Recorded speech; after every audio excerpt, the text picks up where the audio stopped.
Isang magandang araw sa lahat. So for today's lesson, we are going to discuss global demography and global food security. But before we start, let me introduce the group members of Group 2. Our group leader is none other than Sir Harold Versoza. Our group discussant, we have Ma'am Hyra Batalla, Ma'am Janice Noverro, Ma'am Pauleen Magnifico, Sir Janice Panida, Ma'am Rochelle Ramos, Ma'am Girly Kizon, and Ma'am Mariella Cabrera. For the infographic editor, we have Angela Cristobal, and I'm with Ma'am Tusha Balawing. For the presentation designer, we have Ma'am Jessa Narciso. And for the game maker, we have Ma'am Hyra Abalos, Ma'am Karil Aquino, and lastly, we have Ma'am Kises Manlunga. So for the learning objective, at the end of this discussion, the student should be able to explain and discuss the relationship between population and economic welfare, identify and explain the effects of aging and overpopulation, and lastly, express and exhibit analysis and stand on the contrasting position over the reproductive health issues.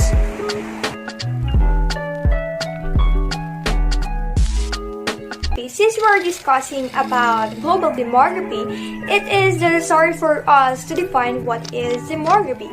Demography comes from the root word demo and graphy. Demo meaning people, and when we say graphy, it is about the measurement. So, literally speaking, mga ma'am and sir, demography is the measurement of the people. So, ito po yung study of human population. It includes the population growth, composition, and the distribution. To be exact, demography is the statistical study of human population. We try to examine the structure, the size, and the movement of the population over space and time. Dumako naman po tayo sa demographic trends. So, ano nga ba ang nakaka-apekto sa demographic trends? But first, let's define what is demographic trends. Demographic trends is a popular term for any measurable change of characteristic of a population over time. Note po na ang population is pabago-bago. There is no stable population. The question is, what is the drivers of population growth? Unang-una na po dyan is yung urbanization. Urbanization ay nangyayari when the people from rural area moves to urban area for the desire of the advantages of the advancement that urban areas has offered. Naka-include na po dito yung greater opportunities in education, career, in the job, in healthcare, at marami pang iba. So, next naman po is yung migration. Migration is the movement of a person from one place to another. And it will be further discussed, the migration, fertility, mortality, and the urbanization by Ma'am Tusha. So, may I call Ma'am Tusha? The virtual floor is yours. And now, let's go on to the definition of fertility, mortality, and migration. The migration is a demographic process that moves people between places and so contributes to population change along with fertility and mortality. Migration is the movement of individuals, households, and groups between residences or residential locations. Along with fertility and mortality, migration is a component of population change. Fertility is the quality of a human's ability to produce offspring, which is dependent on age, health, and other factors. However, fertility does not come easily to everyone. About 11% of couples will face infertility or the inability to conceive naturally after 1 year of unprotected sexual intercourse. And mortality. The study of mortality is a major endeavor among demographers, with the analysis of mortality patterns being central to applied demography. An examination of death and death rates allows the demographer to understand patterns of mortality within a population. And here we go. Let us know the importance of demography. So, demographic data can help provide a basis for understanding communities as they are now or where they've been and and where they are headed. It can be a powerful tool for tracking change over time and for uncovering the needs or strengths of a community to guide planning, policy development, or decision making. Demography affects each and every aspect of our lives, from the world economy and social policy to city planning and climate change. So demographic analysis is key to understanding the complex dynamics shaping the future social.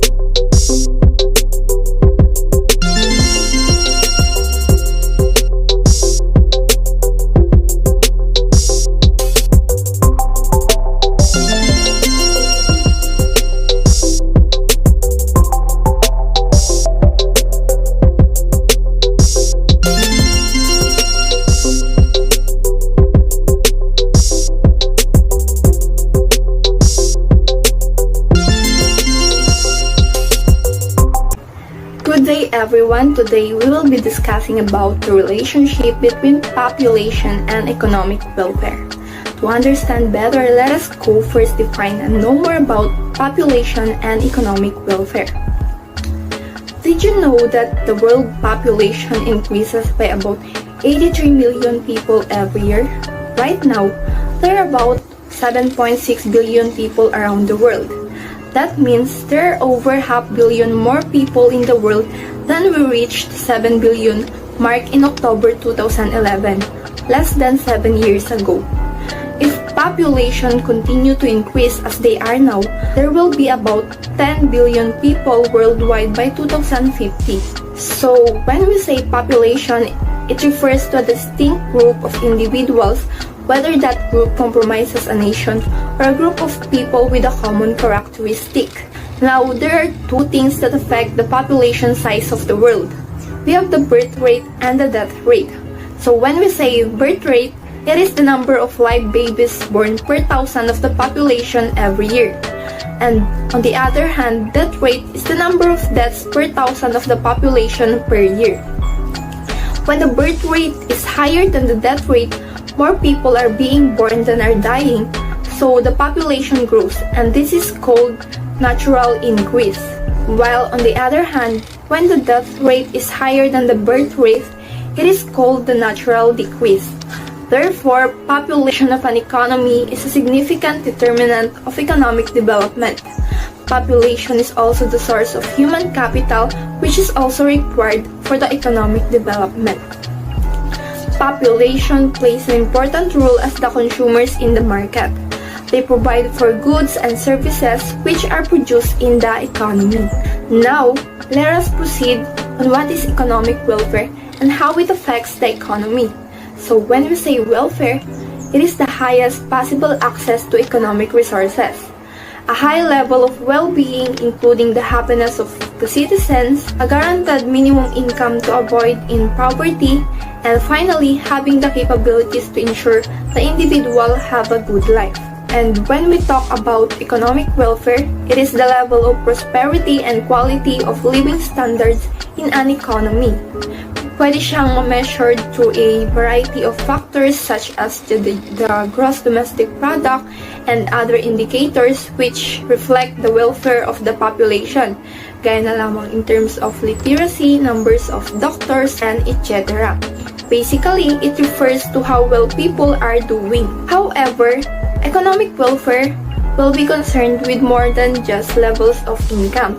For example, people's living standards are also influenced by factors such as levels of healthcare and environmental factors such as congestion and pollution. These quality of life factors are important in determining economic welfare. For much of human history, demographic patterns were reasonably stable. Human populations grew slowly, and the age structures, birth rates, and death rates of populations changed only gradually. Epidemics and pandemics had a huge effects on populations, but These effects were short-lived and had a little bearing on long-term trends. In the past 50 years, however, this trend of long-term stability has given way to the biggest demographic upheaval in history, an upheaval that is still running its course. In the developed world, a sharp post-war rise in fertility was followed by an equally sharp fall. These changes in fertility transform age structures through the creation of a baby boom generation. The aging of this generation continued, and declines in fertility and old age mortality are shifting the population balance in developed countries from young to old. In the meantime, the developing world has experienced a population explosion, the result of improved nutrition, public health, infrastructure, and medical care. Para magkaroon tayo ng kaalaman patungkol sa baby boomers, it emerged after the end of World War II when birth rates across the world spiked. The explosion of these new infants became known as the baby boom. The baby boom generation began in 1946 and was ended in 1964. During this era, 76 million babies were born. World War II ended in 1945, and battle-weary soldiers returning home desired nothing more than a wife, a family, and a job to support them. Another trivia: did you know that India faces a major population crisis due to the growing population? If we were to estimate, almost 17% of the population of the world lives in India alone, and India ranks second in the list of the most populated countries. Furthermore, India also one of the countries with low literacy rates, and this factor continues or contributes largely to the population explosion in India. As we all know, and it is also usually seen that illiterate and poor classes have a greater number of children, and we also observe here in the Philippines. This happens because they do not have sufficient knowledge about birth control methods, which results to make it quite hard for every citizen to get an equal share of resources. This makes the poor poorer and the rich richer.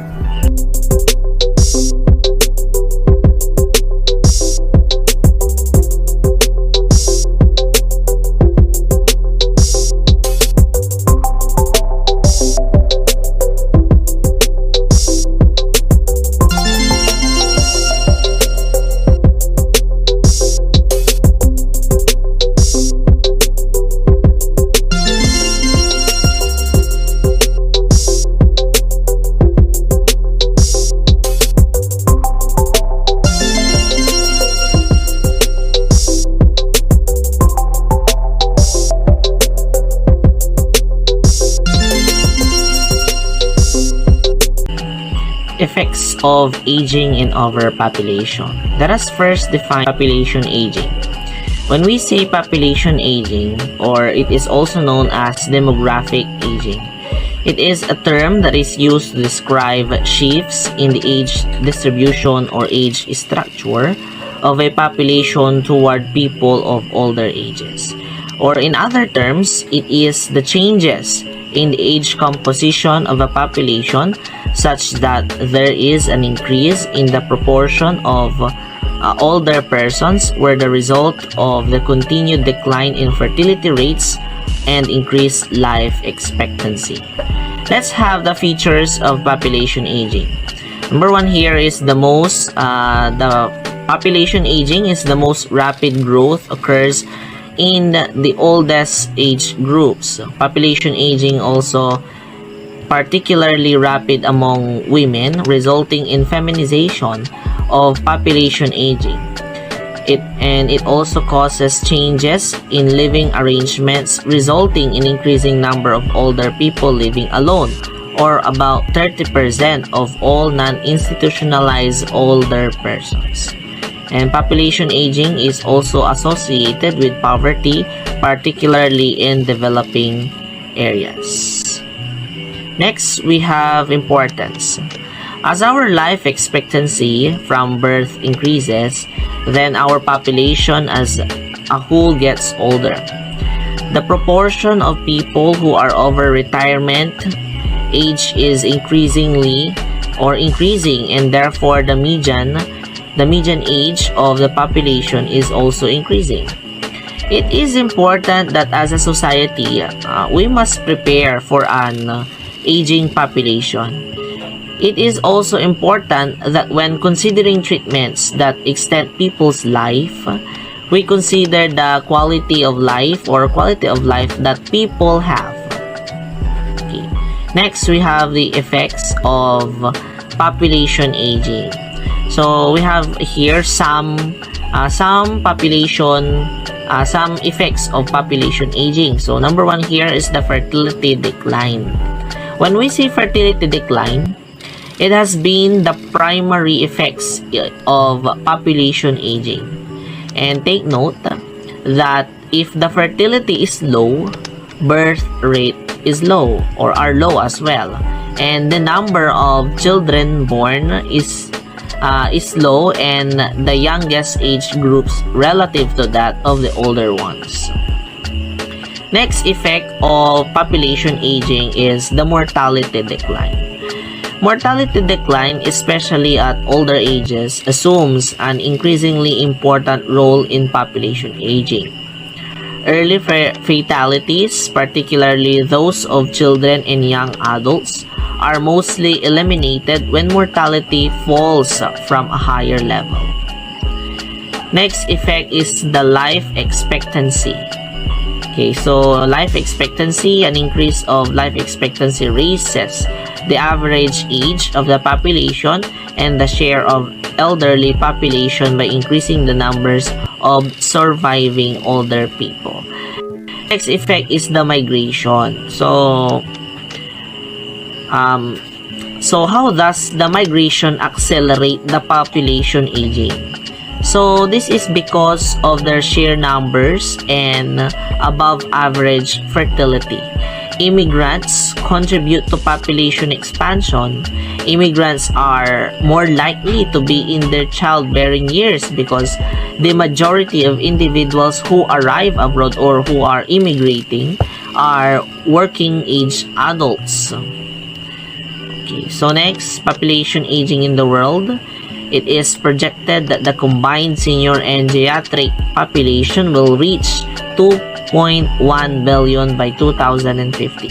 According to Oxford Institute of Population Aging, the population aging has slowed considerably in Europe and will have the greatest future impact on Asia. Next is effects of overpopulation. It is only natural that as the world's population grows, so will the strains of resources. Higher people means more demand for food, water, housing, and other goods and services. And all that consumption contributes to ecological degradation, increased conflicts, and the higher risk of large-scale disasters like pandemics. Number one is ecological degradation. When we say ecological degradation, the increased population will eventually result in more deforestation, reduced biodiversity, and increased population and emissions, all of which will exacerbate climate change. Next is increased conflicts. Scarcity resulting from environmental degradation and overpopulation has the potential to escalate violations and political chaos. In the Middle East and elsewhere, wars are already being fought over water, land, and energy resources. Lastly is the higher risk of disasters and pandemics. Okay, likewise, what we are now, that many of the recent new infections that have wreaked havoc on humans around the world, such as COVID-19, Zika virus, Ebola virus, and more. Their lives in animals and effects being transmitted to humans, and humans are losing natural habitats and coming into more frequent contact with wild animals, which is one of the reasons the world is entering the era of increasing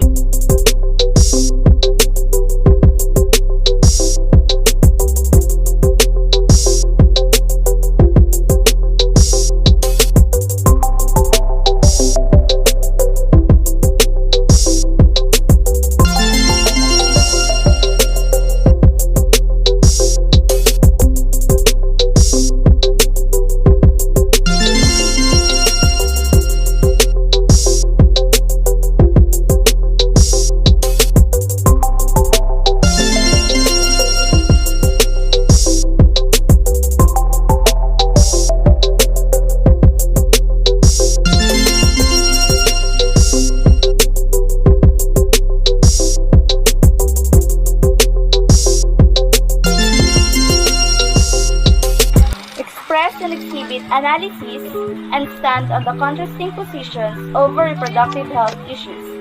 So what is reproductive health?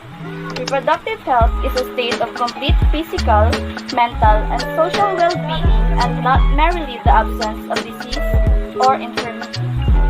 In all matters related to the reproductive system and to its functions and process, it is lifelong, beginning even before women and men attain sexual maturity and continuing beyond a woman's childbearing years. Reproductive health plays a vital role in each one of us. It is very important as well. So why is reproductive health important? It protects both the mother and the child from infectious diseases and to deliver a healthy baby. It provides complete knowledge about the early pregnancy, infertility, birth control methods, pregnancy, post-childbirth care of the baby and the mother. Reproductive health also ensures that people can have a satisfying and safe sex life. They are capable of reproducing and have the freedom to make a decision regarding when and how often to perform it. Reproductive health is a lifelong beginning even before women and men attain sexual maturity. It helps in educating every youth about sexual and reproductive health. It also creates awareness among adolescents about safe sexual practices. It helps in preventing sexually transmitted infections, including HIV and AIDS. It also protects both the mother and the child from infectious diseases and to deliver a healthy baby. And lastly, it provides complete knowledge about the early pregnancy, infertility, birth control methods, pregnancy, post-childbirth care of the baby and mother, and etc.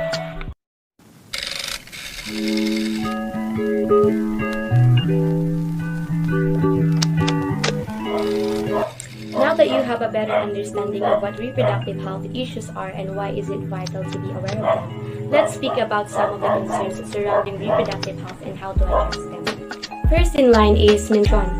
Menstruation is a woman's monthly bleeding, often called your period. So how is it considered as a reproductive health issue?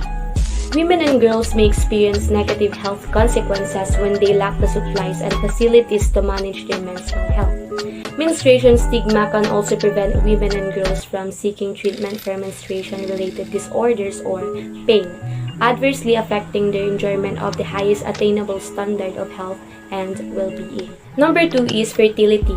Fertility is the quality of a human's ability to produce offspring, which is dependent on age, health, and other factors. A woman is born with all the eggs she is going to have in her lifetime. Her eggs age with her, decreasing in quality and quantity. Age is the single most important factor affecting a woman's fertility. While good health improves the chance of getting pregnant and having a healthy baby, it doesn't override the effects of age on a woman's fertility. Number 3 is contraception. Birth control, also known as contraception, is designed to prevent pregnancy. So why is it considered an issue? For your information, contraception may damage the health of the individual using it in two ways, either through side effects of the contraceptive or because using contraception allows people to have more sexual partners and thus increases the possibility of catching a sexually transmitted disease. Number 4 is sexually transmitted infections, or also known as STIs. It is a infections you can get by having sex with someone who has an infection. These infections are usually passed from person to person through sexual intercourses. They can also be passed through anal sex, oral sex, or skin-to-skin contact. STIs can be caused by viruses or bacteria. Lastly is the endometriosis. It is a condition in which cells similar to those that line the uterus, the endometrium, grow in locations outside the uterus. So, the endometrium normally responds to the sex hormones estrogen and progesterone. In women with endometriosis, these endometrium-like cells growing outside the uterus also respond to these hormones. So, how can we address this kind of issues? Number 1 is to offer age-appropriate comprehensive sex education. Comprehensive sexuality education should begin in early childhood and continue through a person's lifespan. Number 2 is to use mass media to influence individual behaviors by providing accurate information, building self-efficacy, and promoting attitudes and social norms that support healthy reproductive behaviors. Number 3 is to provide adolescent-friendly contraceptive services. Number 4 is to expand access to and promotion of the use of condoms and other contraceptives. And lastly, implement programs for out-of-school and married adolescents. Remember, good sexual and reproductive health is important for women's general health and well-being, since it is central to their ability to make choices and decisions about their lives, including when or whether to consider having children. But may we keep in mind that sexual and reproductive health is not only about physical well-being. It includes the right to healthy and respectful relationships, health services that are inclusive, safe and appropriate, access to accurate information, effective and affordable methods of contraception, and access to timely support and services in relation to unplanned pregnancy.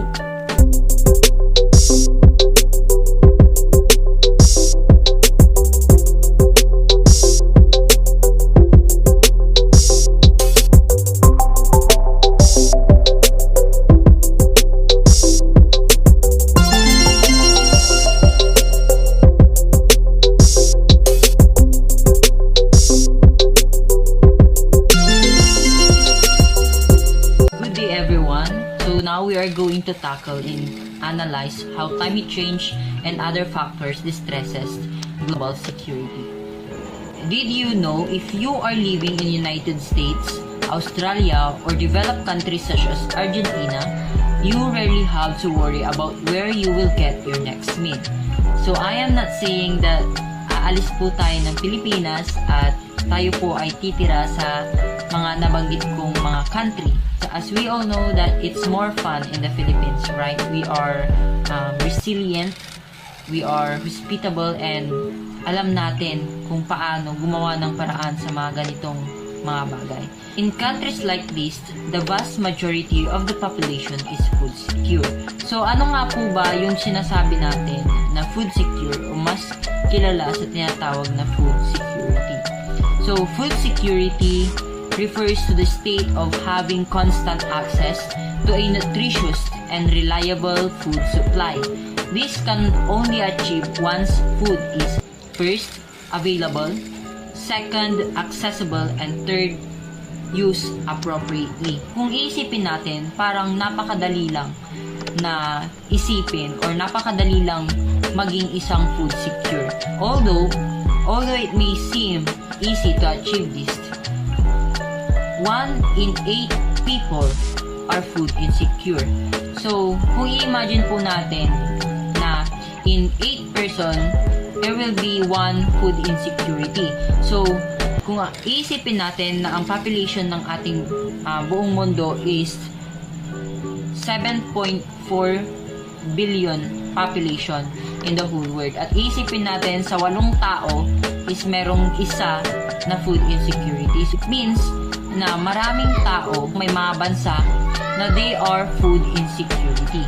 So ano nga po ba itong food insecurity? So kung meron tayong food secure, meron din tayong tinatawag na food insecurity. So food insecurity refers to the ability of our clients to acquire food and food resources. A household is food insecure when the occupants live in hunger or fear of starvation, not knowing where their next meal will come from, or having to choose between bills or eating. This term helps us to define the predicament many of our clients find themselves in. Malalaman natin kung ang isang tao or ang isang family ay isang food insecure kung sila ay laging nagugutom and they fear starvation. So alam naman po natin na here in the Philippines, it is not, hindi natin matatawag na food secure tayo kasi maraming mga tao, maraming mga tao, especially in this pandemic, na maraming mga tao ang nagugutom. Natatakot sila na baka wala nang makain kapag totally lockdown, 'di ba? Kung wala nang makain, walang trabaho, 'di ba? Dahil nga sinasabi nila isang kayod, isang tuka, 'di ba? Magtatrabaho sila para may makain sila, and because of the pandemic, parang nagkaroon ng total lockdown, total shutdown ng mga ibang companies na nagresulta na ng unemployment ng mga karamihan sa mga Pilipino. Did you observe or naranasan na ba natin, na-experience or na-observe na ba natin sa mga taong nakapaligid sa atin na may mga tao na hindi nila alam kung saan sila kukuha ng pangkain nila? At may mga times na nagkakaroon tayo ng personal dilemma kung babayaran na ba natin si paring Bills at si Maring Judith. Siya naririnig din natin sa mga parents natin na kung saan tayo kukuha or kung pambili na lang ng bigas, ibang babayad pa, di ba po? So, yun yung tinatawag po natin at malalaman po natin ng isang tao ay ang isang tao ay isa pong food insecure. Next is the dimensions of food and nutrition security. There are 4 elements of food and nutrition security: availability, access, use and utilization, and stability. First is the availability. Availability refers to the physical existence of food. On national level, food availability is a combination of domestic food production, commercial food imports and exports, food aid, and domestic food stocks. On household level, food could be from own production or bought from the local markets.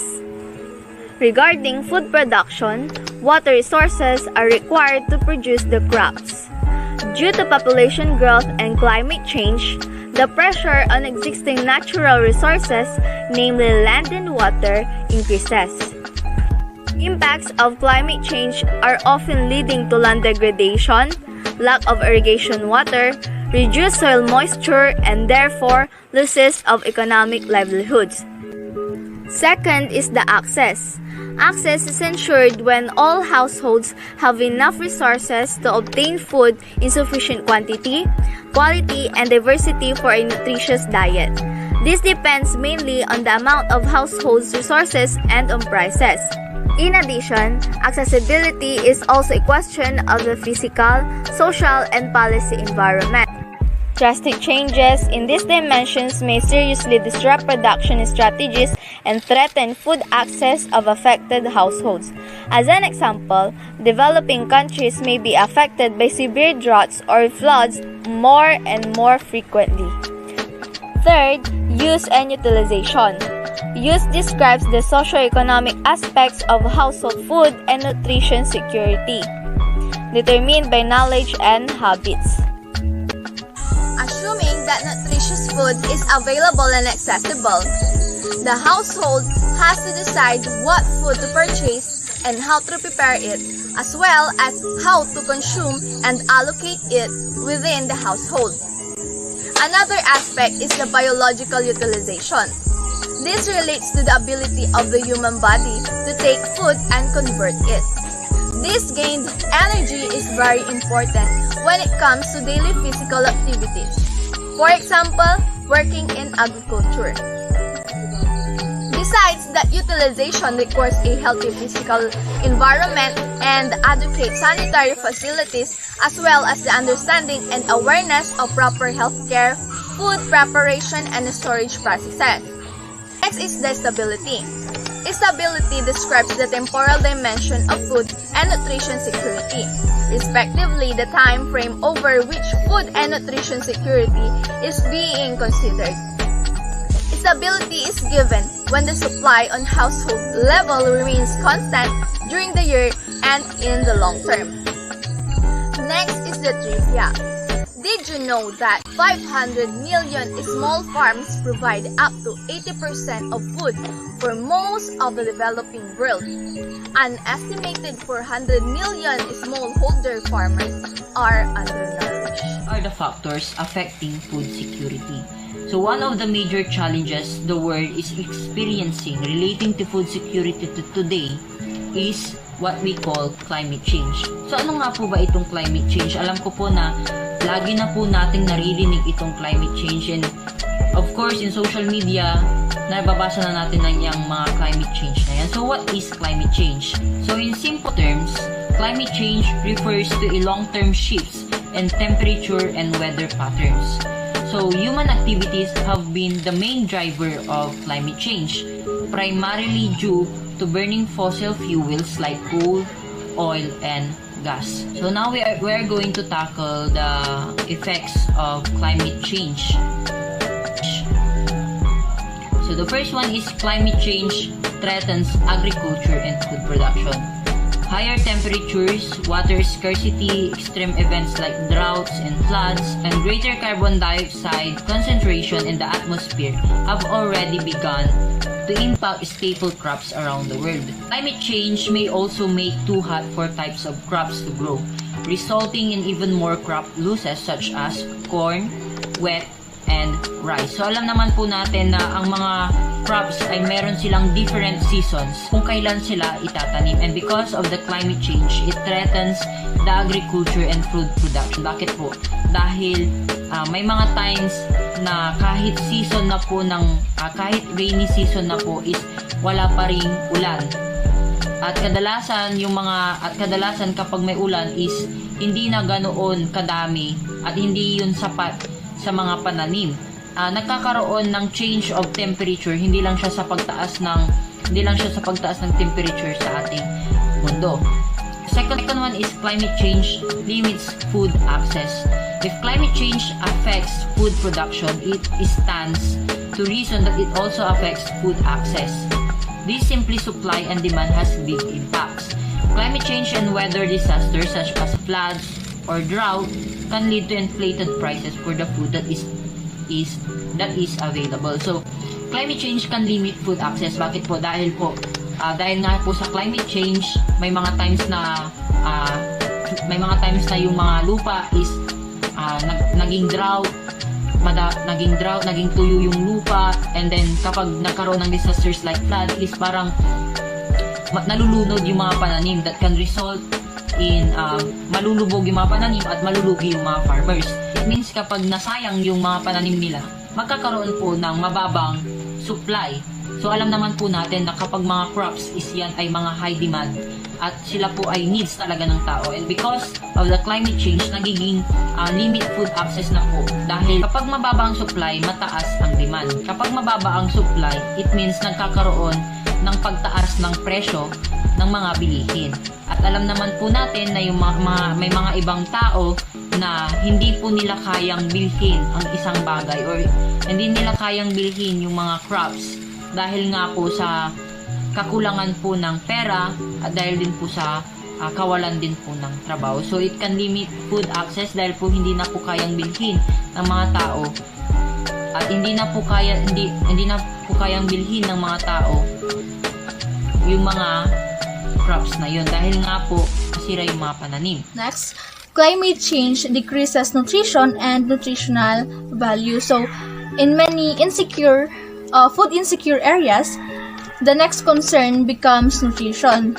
And in low-income and agrarian communities, the pattern of food consumption are seasonal. So, connect lang natin siya doon sa kanina with climate change reducing harvest. Ibig sabihin na babawasan rin yung production and food consumption ng isang tao or ng isang pamilya. So, imbis na 3 beses sa isang araw na kumain, nagiging 2 na lang at nakaka-apekto yun sa nutrition ng mga tao.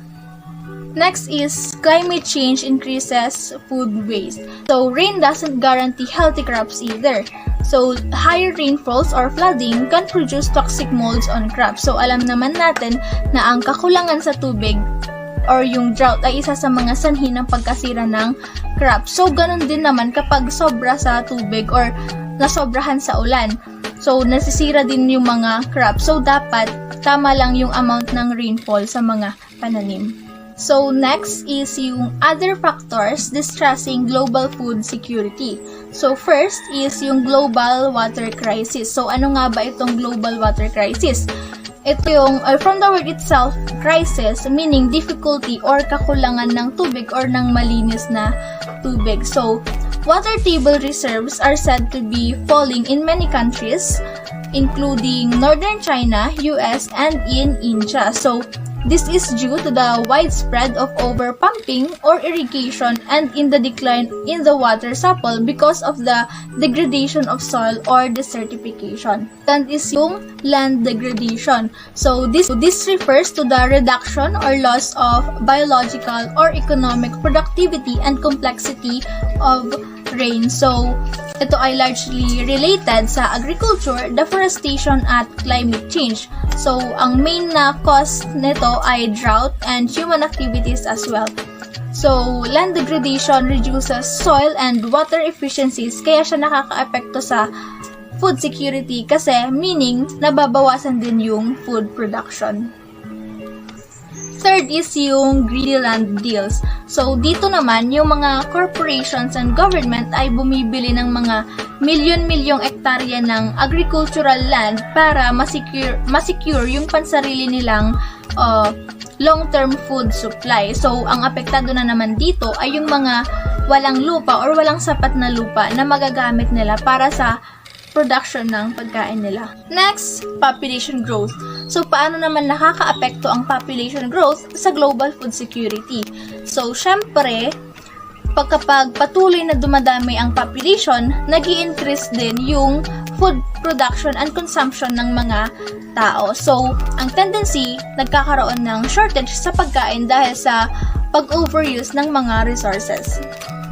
Next naman ay yung increasing of food cost. So, dito naman, mas nadadagdagan or mas lumalaki yung gastos natin sa pagkain kasi syempre nagtataas din naman yung mga presyo ng mga bilihin. So, nakakaapekto siya sa food security kasi syempre pag patuloy na nagtaas yung presyo ng mga pagkain, nawawalan ng access especially yung mga may hirap.